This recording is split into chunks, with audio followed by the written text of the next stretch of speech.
Unexplained UAP intrusions at nuclear sites are back in the news. This reporting from Liberation Times, 20 July 2024. So reported by Christopher Sharp, following the 2015 intrusion of an unidentified diamond-shaped object over the Pantex nuclear weapons facility in Texas, recently uncovered by journalist Dustin Slaughter through a Freedom of Information Act request. The National Nuclear Security Administration, NNSA, has informed Liberation Times that it cannot confirm whether the object represented unidentified anomalous phenomena. There was also an incident in 2013 when asked for further information, NNSA spokesperson told Liberation Times, "Unfortunately, we don't have any information for you other than what was released in the FOIA documents relating to the incident." So we'll look through the FOIA documents and see what that incident was about. Thanks for being here. Chris Lehto, welcome to LehtoFiles. On 2 September 2015, as reported by Dustin Slaughter, security personnel at the Pantex nuclear weapons facility near Panhandle, Texas, reported witnessing an unidentified diamond-shaped object. Described as more rounded at the top, the object was followed by security for several miles until it disappeared from view. Pantex is the primary United States nuclear weapons assembly and disassembly facility that aims to maintain the safety, security, and reliability of the U.S. nuclear weapons stockpile. The plant is managed and operated for the U.S. Department of Energy by Consolidated Nuclear Security and Sandia National Laboratories. As a major national security site, the plant and its grounds are strictly controlled. The airspace above and around the plant is prohibited to civilian air traffic. Okay, so this is the incident report.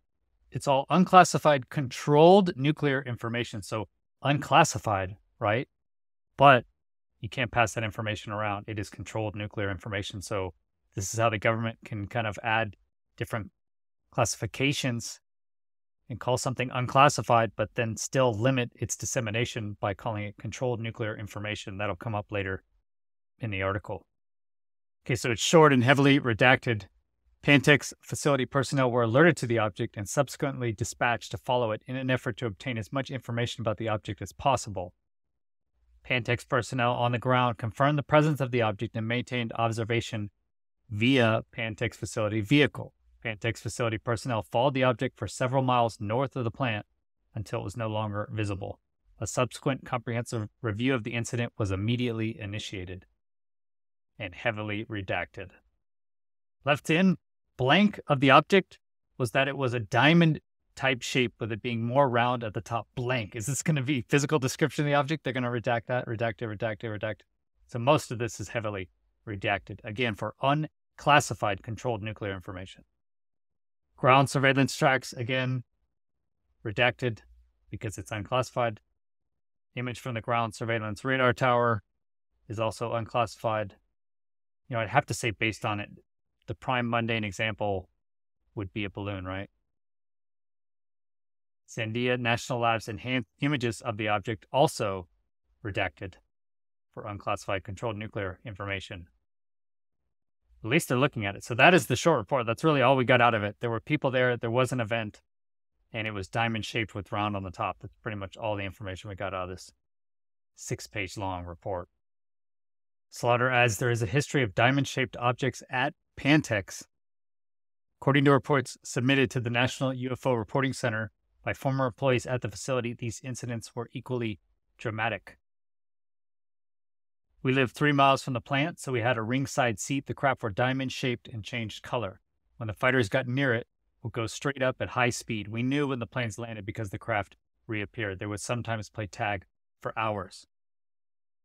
Slaughter reports another witness wrote, from the late 50s to mid-1960s, UFOs were seen over Pantex Ordnance Plant near Amarillo, Texas. I lived 3 miles away to the east at the time. During this period, there were about 100 sightings, but those of us that remember don't talk about it much.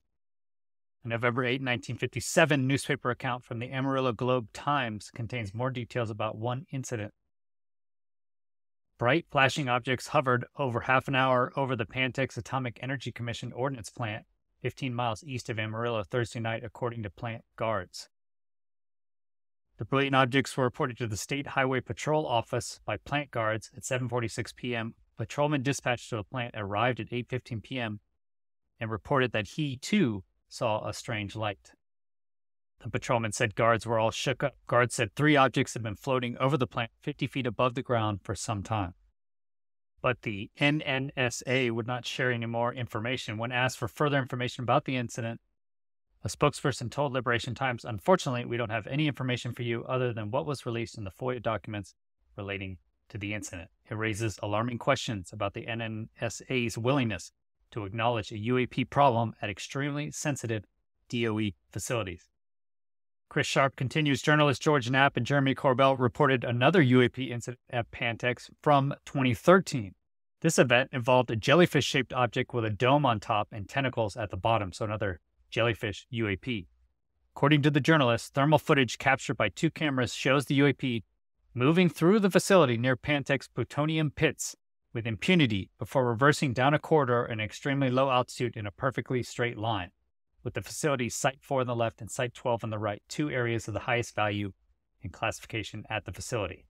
The UAP then accelerated upwards at a 45-degree angle at an extreme rate of speed, disappearing from view.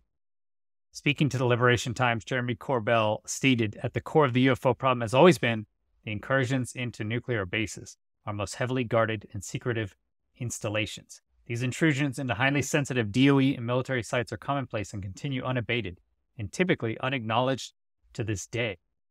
Government security teams and systems have failed to identify the intruders and appear powerless to stop them. A jellyfish-type UFO invaded the central operational heart of Pantex, the atomic weapons facility in Texas, in 2013. There are 2 pieces of thermal footage showing this, not yet released to the public, and your government is covering it up and continues to lie to you about it. The public has a need to know the truth about these UFO incursions." So Jeremy Corbell says that there are 2 pieces of thermal footage showing this event in 2013, so another jellyfish-type UFO. Could it just be a balloon? If it is a balloon or a drone, then why aren't they saying that? Why doesn't the Nuclear Commission say that? Okay, this is all heating up because it follows a heated exchange between the current Secretary of Energy, Jennifer Granholm, and Representatives Tim Burchett and Anna Paulino at a House Oversight Committee hearing held in May 2024. Granholm attempted to dismiss any potential UAP reports over nuclear sites as prosaic drones.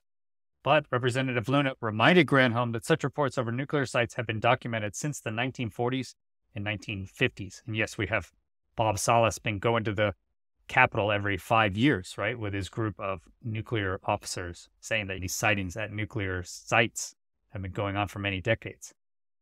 This was the hearing when Representative Luna submitted 10 questions to Granholm for their agency to get back to Congress. So I won't read through all of these, but I think some good questions in here are: what characteristics would an object need to display to be considered a UAP? How are they defining it? If it's just a drone or a balloon, why don't they show that then? Luna mentions that Formula One events private companies are deployed which can disable drones and trace the operator. Is that technology available to the DOE? So what is their anti-drone technology? I've actually seen where you can ram into the drone. Luna brings up another intrusion. Several reports indicate frequent drone incursions over DOE nuclear facilities, including an incident on April 1st, 2021 at Lawrence Livermore National Laboratory. She asks what technologies and methodologies are the DOE employing to gather and analyze data? What protocols are in place to ensure the safety of DOE personnel and the public? Have there been any documented cases of adverse health effects on personnel due to UAP encounters? And finally, how does the DOE handle the public disclosure of UAP incidents? Are there any plans to declassify and release more detailed reports on UAP sightings over DOE facilities to inform and reassure the public? So hopefully they do actually get back with some answers to Anna Paulina Luna. Sharp then argues that all this information, all the UAP super classified stuff, is being hidden inside the Atomic Agency Act. Uncovering the DOE's involvement in alleged UAP programs remains exceptionally challenging due to the stringent levels of secrecy and classification protocols established under the Atomic Energy Act. which governs the control and dissemination of nuclear information and technology. Like you saw that report from Pantex, it's unclassified, right? So that's an unclassified report, but can't just release it. You can't read it. You need to know. That means it's controlled nuclear information, and the public does not have a need to know. Recently, Mark Andreessen and Ben Horowitz of the venture capital firm claimed that during a meeting with White House officials to discuss artificial intelligence, the officials indicated they could classify any area of mathematics they believe is heading in a harmful direction as a state secret, effectively halting all further research in that area. This sounds like what David Grush has argued, that astrophysics and other biological fundamental questions have been hidden. The White House officials added, "We classified a whole entire area of physics within the nuclear era and made them state secrets, and that research vanished, and we are absolutely capable of doing that again for AI."